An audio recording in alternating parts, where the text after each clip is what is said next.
You had one job: get rid of passwords. And you couldn't even do that. This is the YubiKey paperweight. To be precise, the YubiKey 5C NFC paperweight. If a website gets hacked, your passwords are still exposed. Your YubiKey does not protect you or keep you safe, which is an advertised feature. I bought this thing because I wanted to secure the app that I'm developing with something that allows for a quick authentication.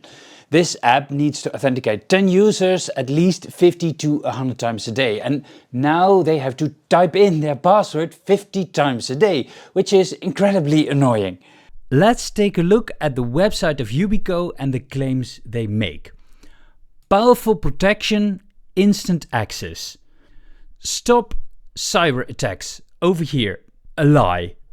Simplify security, another lie. Fast and frictionless, subjective, sure, but it's so ridiculous that it's funny.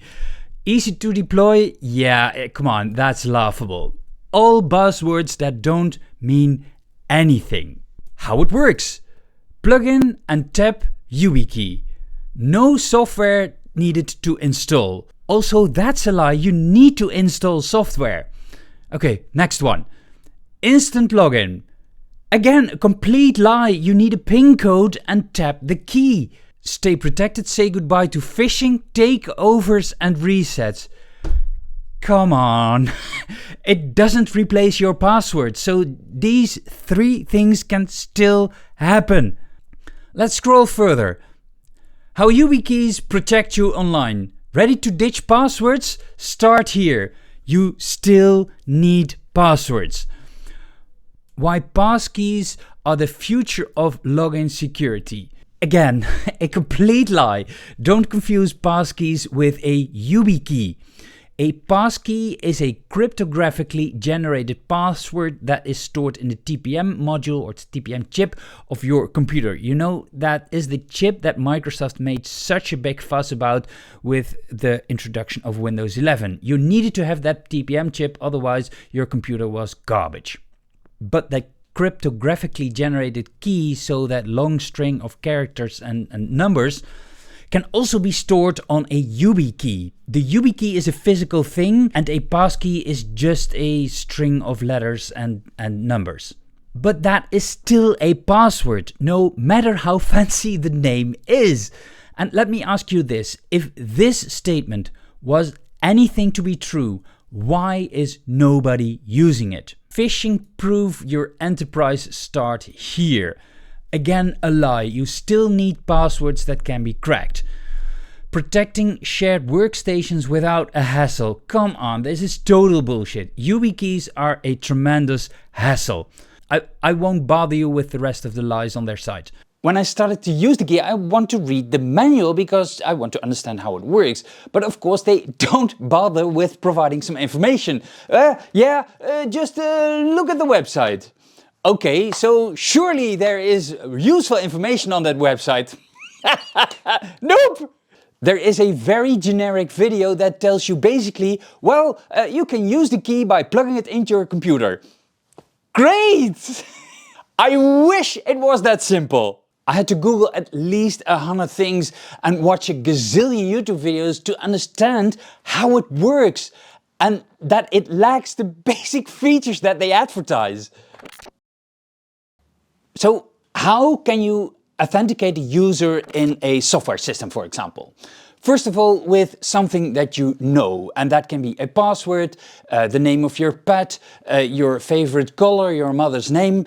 With something you have, like a fingerprint or an iris scan or a YubiKey. When you want to secure your house with something you know, like for example a code, then you can type in that code on the keypad next to your door, or with something you have, and that is your house key. And when you have your house key, you don't want to type in again a code to get into your house. The whole purpose of something you have is to replace something you know. It makes it faster, easier and more secure. But you still have to enter your username, you still have to click continue, you still have to enter your password in the form of a PIN code, and you still have to touch the key. Does that sound frictionless or without a hassle? And what happened to instant login or ready to ditch your passwords? Because you still need your password to log in. God damn it! You can't make this shit up! Passwords are inherently unsafe. One of the most common security issues is sites being hacked at the moment and databases with passwords being leaked for everyone to see. Now, passwords are encrypted in databases most of the time, hopefully.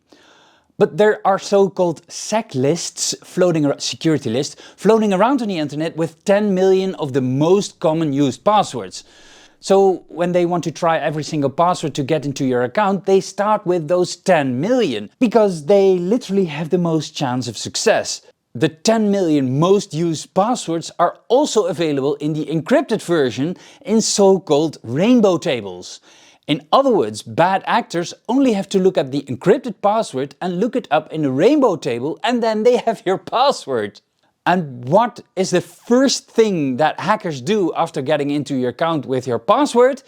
Indeed, removing your 2FA, so your two-factor authentication, passkeys and your security keys. So remember me, how is this safe again? But security is only as strong as its weakest link. Technically speaking, you don't need a YubiKey to log in. You can still log in with your password, which can still get hacked, leaked, stolen, guessed, or whatever. So the whole purpose of the YubiKey is basically gone. So the whole marketing statement of ditch your passwords is actually a joke. And they say also that you need a second or third key as a backup of this key. But why? If you can still use your password, you can always use your password. They also claim to protect you against phishing. Now tell me how this key protects me against phishing. I'm really genuinely curious. Because what will happen, you try to log in on goggle.com instead of google.com, then you use the YubiKey, of course that doesn't work, so you use your password. Your username and password are exposed, and within 30 seconds you are no longer the proud owner of your Google account. So just another hollow marketing statement. You can install the Authenticator software for Windows. You would expect that you can log in with your key and not your password, right? No, you still need to enter your password and your username. But now with your key inserted, and tap your key to confirm that it is you. You still need your password despite what the marketing material claims. No password needed. I don't want this, so let's uninstall it. But how? When I run the program again, it wants to program my key again, but no way to remove the key from my system. I can uninstall the software, but does that lock me out of my computer? Permanently? And is the answer in your famous documentation? Of course not! We have to Google that! And the answer is on Reddit. Uninstall the software and delete the entry from the registry. How are Tom, Dick and Harry supposed to know what the registry is, what it does and how it works? Luckily, there's also a Linux application available, or actually two applications that look completely different on different computers. One is absolute garbage and you need a microscope to read what is going on the screen, and the other is, well, somewhat usable. And one of the most annoying things on Linux is entering your root password every 15 minutes. So what would be useful? Not entering your password when the key is inserted. But you might have guessed it, now you have to enter and your password and press the key. God damn it! You can't make this shit up! up. And you can do the same thing for logging in the graphical user interface, but you still need your password and your freaking key. And I found a tutorial on YouTube that showed me how I wanted to use it. This replaces my password. I was a happy camper, but that didn't work for the terminal. For the graphical user interface it did. But then I rebooted my computer and it didn't work anymore. Why do I have to get into the terminal and type in 100 commands to edit some text files? Because there are two applications literally right there. It's not 1985 anymore. We have graphical user interfaces nowadays. Does that sound like frictionless? Then let's talk about your phone. There is an application available in the Android App Store. And let me show you how that works with NFC, because the marketing says tap your key.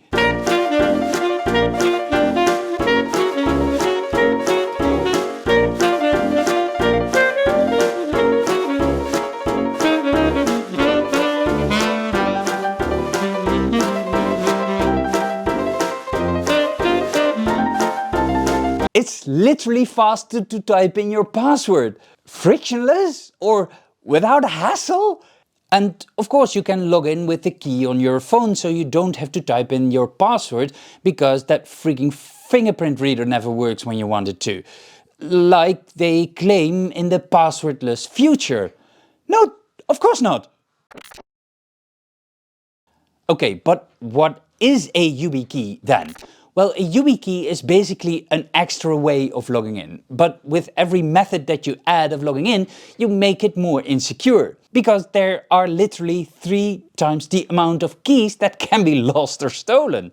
The best way to look at a YubiKey is to see it as a more convenient way, a sort of replacement of that ridiculous second factor authentication in the Authenticator app, which is absolutely annoying. But that would make for a bad marketing slogan. You can better lie about it. You claim to be the product that is used in a lot of big companies. Microsoft, Meta, GitHub, eBay, Dyson, Dropbox, Citrix. But this thing is flimsy. I could easily snap it in half. That doesn't vote well in the quality or the durability department. And look at these things next to each other. This one was 10 bucks, this one was 70 bucks.